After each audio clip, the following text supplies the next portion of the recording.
I use team-based learning pretty extensively. For an undergraduate exercise physiology course. It's actually a senior level course.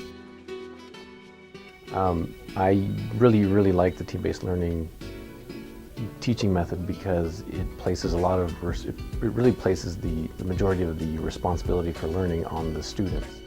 And so in the classroom, it sort of appears that the instructor is not doing very much. All the work actually is done in advance. It's preparation for the course. But the students are really the ones that are responsible for the learning, and that's really kind of why I like using that system.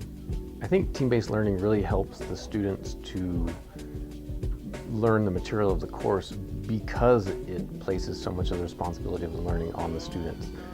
As the instructor, you're there to really kind of facilitate the learning environment and provide them opportunities to learn, and then it's really their responsibility to actually go ahead and learn it. And so you do that through assessments and through assignments and things, well-prepared assignments that allow them to work collaboratively and work in their groups throughout the assignment in order to learn the material.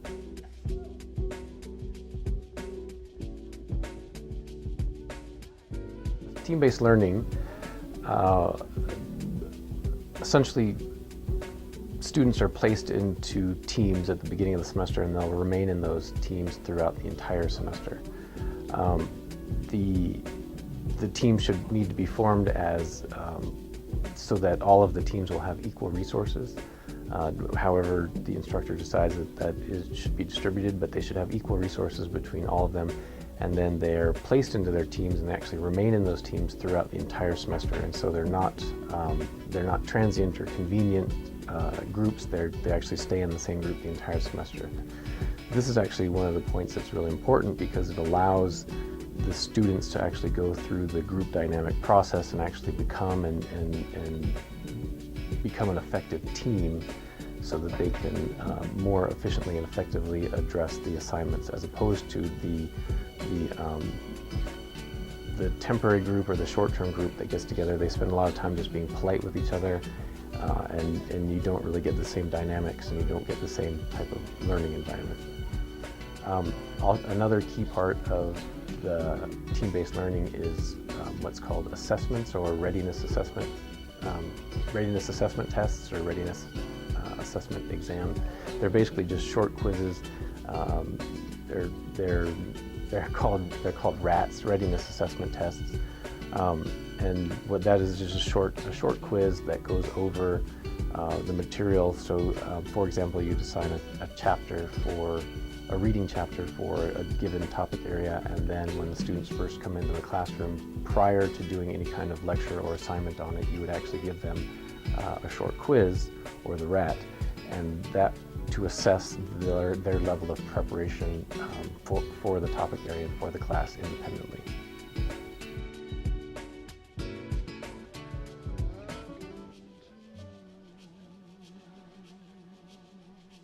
Pretty strong motivation to use team-based learning stems from a workshop that was done here on campus by Larry Michelson, so Larry Michelson and Dee Fink are kind of the creators of the team-based learning concept. And so Larry Michelson was on campus and did several years ago, and did a workshop. And I was actually really intrigued by the idea of a teaching method that really would shift a lot more of the responsibility and onto the students, and have the students become much more active in their learning as opposed to being very passive. So I really found that the team, and then I did a lot more reading into the team-based model to kind of learn more about it and do it, and I actually felt that it was going to be a very effective method for teaching.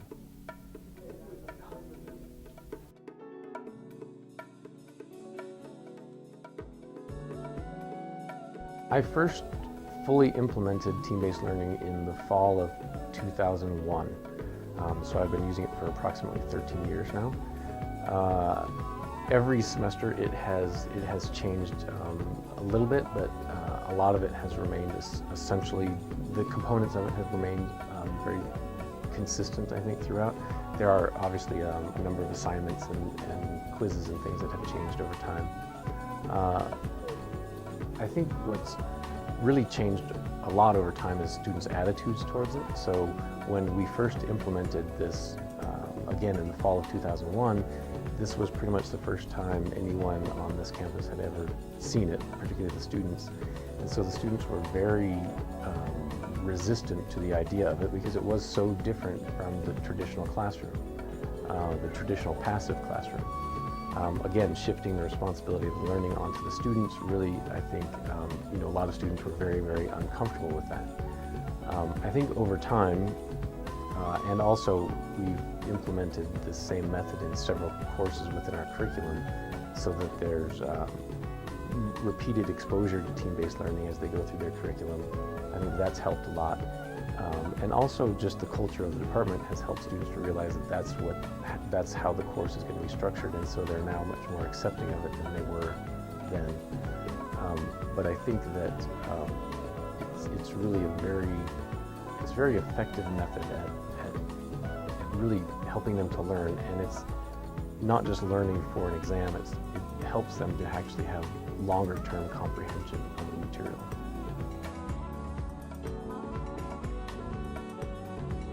The behavior of students in class changes because it shifts the responsibility from the students, allowing the students to be a passive recipient of the information, to have to be actively engaged and an active part of their own learning. When they're working in their groups, there's a lot of dynamics that are happening in the room that go well beyond the content of the course. For example, there's a lot of peer teaching that's going on, so students have to teach the other people in their group the material. There's a different level of understanding that happens, and so they have to have discussions in order to kind of clarify things. And I think all of these things really contribute to the students learning the material more effectively.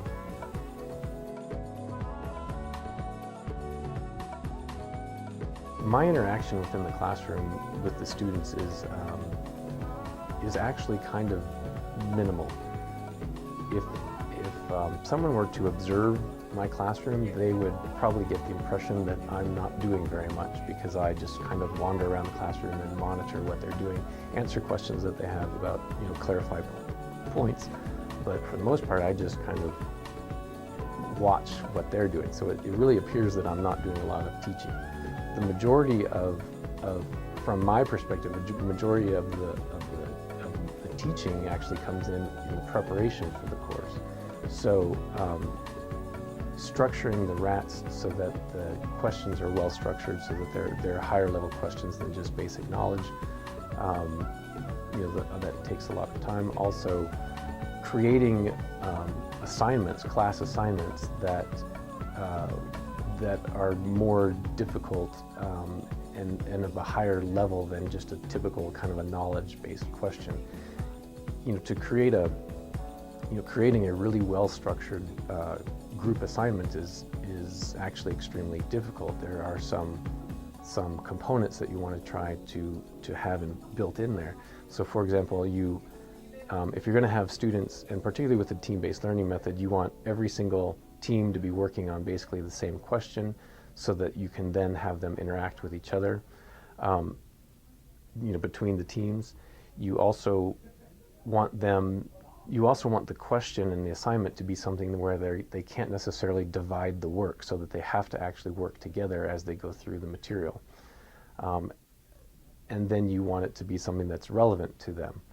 One of the things that I do in the course is, from the beginning of the semester to the end of the semester, that the level of thinking that's involved with the assignment sort of progressively gets progressively more difficult as the semester moves on. So at the beginning of the semester, the first assignment, for example, focuses really on them just trying to keep information organized. And then by the end of the semester, it's really trying to get them to synthesize and apply the information that they've learned, and it accumulates throughout the semester, as we would hope that most classes do. But again, it all the way throughout the semester, the students have to keep returning to the material from previous topic areas.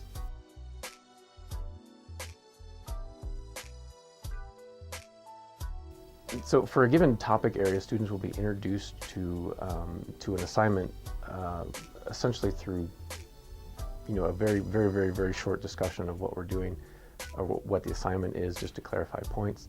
The assignments are actually passed out in folders, so each group has a folder, and I'll pass out a folder that has an assignment sheet for everyone in that group. And then really the students are told that they're to work on that throughout the class period, and then they will actually, and then they'll submit their group answer for an assignment at the end of the class period. Generally. Sometimes they'll finish it outside of class, but generally they turn it in at the end of class. Typically with the last few minutes of class, we will also, just kind of to wrap things up, is that we'll actually go over it. And so if they're taking a RAT at the end of the class period, we actually go over each of the questions along with each of the responses, in order so that they can sort of clarify the material and know what they've done, and it really becomes more of a class discussion at that point. And I really do try to get as many students involved as possible. And there's a number of different techniques that you can use to increase the involvement of students that are a little difficult to explain, many of them here, but for the most part, I really just try to get a lot more of a discussion going with the students. And so I ask them a lot of questions related to the material, and then they need to respond. If I ask them a question and they're not yet prepared and they're not able to answer it, or at least answer it to the level that I think that they should, then I will then start asking them guiding questions. And with the guiding questions, with each, and I may ask them a series of questions in order to help them to get to the point where the end point, to actually answer the larger picture that we're trying to address.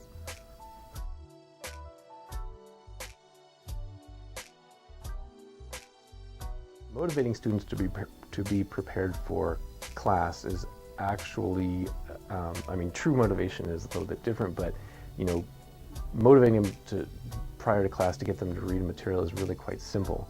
The students know that when they come in, they're going to be quizzed, and they're going to have a quiz over the reading material. They know it's coming, and so they, obviously some of them may not, but basically all students read the chapter in advance and are prepared they prepare in advance for class. And so they've read the chapter, they've studied the material, they've done their best to understand the material on their own. Again, because when they come to class for the first day of a topic area, they will be quizzed on it.